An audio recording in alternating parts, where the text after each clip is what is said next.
Hey, it's Randall back with another video. Yeah, I usually don't do this many videos in one week. I've sort of been lax the past couple weeks on doing multiple videos. Just want to touch base on something that I have seen multiple times thanks to a friend on Facebook who is doing his due diligence and sharing these videos. They are videos of the police attacking the media. And when I say attacking the media, I am not talking about the police chief that had a temper tantrum at the press conference, which was comical to see. And I really hope that guy's never, ever involved in hostage negotiation because he's going to get somebody killed with that temperament. But we're talking about individuals who are identifying themselves as the press. Or you can clearly see they've got the producer, they've got the cameraman, they've got the light on, so that you can see the reporter, and the reporter's obviously in the middle of a live report, and you've got the police coming up telling them, oh no, you got to move, you got to get out of here. Or they're just walking up to them like they did in Des Moines, Iowa, and pepper spraying them while they're live on the air. We had a German crew that basically hightailed it out of the States because their station felt it was too dangerous for them to be here. This was after their reporter got shot in the back with a rubber bullet. There have been plenty of incidents where the reporters have been tear gassed, maced, whatever the police have in their arsenal at that moment while they are doing live news reports. And we've heard the police say, I don't care if you're a reporter, you need to get the F on out of here. And it finally dawned on me after watching these videos, Trump has gotten what he wants in a way.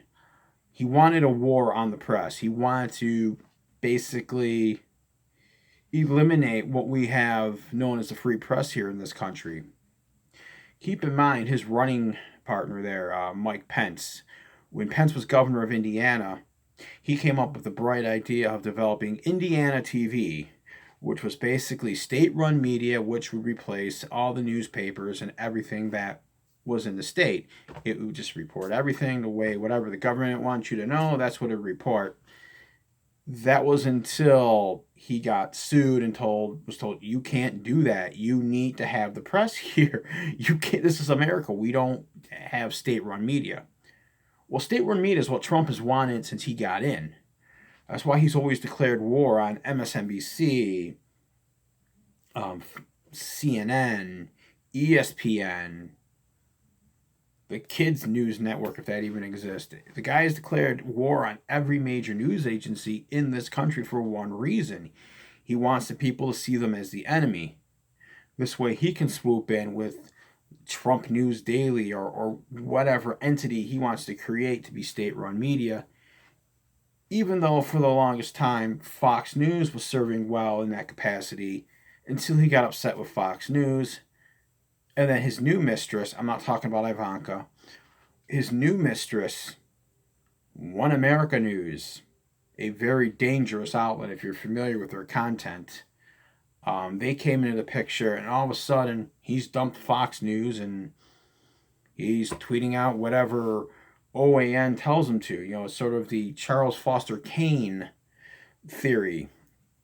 I don't know how many people who watch these videos have seen the movie Citizen Kane, but there is an infamous, legendary, iconic scene where Charles Kane is having dinner, and he's asked, what will the people think? And his response was, the people will think what I tell them to think. And that is sort of the modus operandi that Trump has adopted here. He wants to tell you what to think. He wants to tell you what to think, what to eat, what to drink, what to wear. He wants full control over your life. He wants full control. That's why he's taking on the free press. That's why he's been silent. Mum's the word when it comes to police attacking journalists. Yeah, think about it. This is the guy who once said that police, when you arrest somebody, you're treating them too nicely. You're covering their head before you put them in the car. Hell with that. Bang their head if you do. Whatever. That's kind of not how this works. Very draconian, if you ask my humble opinion. But this is where we are. Trump has hijacked the Black Lives Matter movement to get his war on the press. And we need to stop it. We need to find a way to stop it. All right? Whether it's the press deciding to call out Trump, whether it's us, the people, figuring out a way to make our voices heard so that they hear that the press getting attacked by the media for simply doing their job is not something we're going to sit back and just willfully accept. It needs to end. It needs to end now. It needs to stop.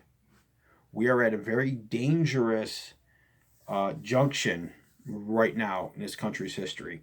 We have the civil unrest in a way that I don't think we've had since the 60s. We've got a sitting president who doesn't care about the Black Lives Matter movement. He's made that quite clear. It's not of an importance to him. He'd rather tweet out OAN's latest conspiracy theory. He's also okay with the police being paid by your tax dollars to attack the free press. That is something else that's very disturbing. And I never thought I would hear what I said earlier in the show when I said that a German TV network ordered their crew, their reporter, their cameraman, their producer, they ordered them back to Germany because it's too unsettled and too unsafe in the United States for them to be here. That is something we're used to hearing about a country like Venezuela, Pakistan, Iran, Iraq, and insert Middle East country in turmoil here. We're used to hearing that networks not wanting to send reporters into a inhospitable area where they legitimately fear for their safety. That's where we are in this country. But there's a way to fix it. Now, I know people talk about defunding the police. It's a badly termed notion. I would say reform the police. As we are doing here in New York State, we are getting, hopefully soon, rid of the law that prevents the public from seeing which cops use unnecessary force the most. And this would be a great way to weed out those people. I still have an addendum to this. I still want to see something put in place so that these cops just can't pick up and move to Lima, Ohio and get a job with that police force. Move to Branson, Missouri and get a job with that police force. There's got to be a way where we can just weed these people out and not let them move about like the Vatican let all those pedophile priests move. And this all brings home the most important point. The most important point is we got to get Trump out of office in November. We got to vote him out. Don't try to save your relatives and friends who are still wearing their Make America Great hat or who are doing those mock take a knee protests. No, those people are lost causes. Those people are lost causes. You got to rally your friends.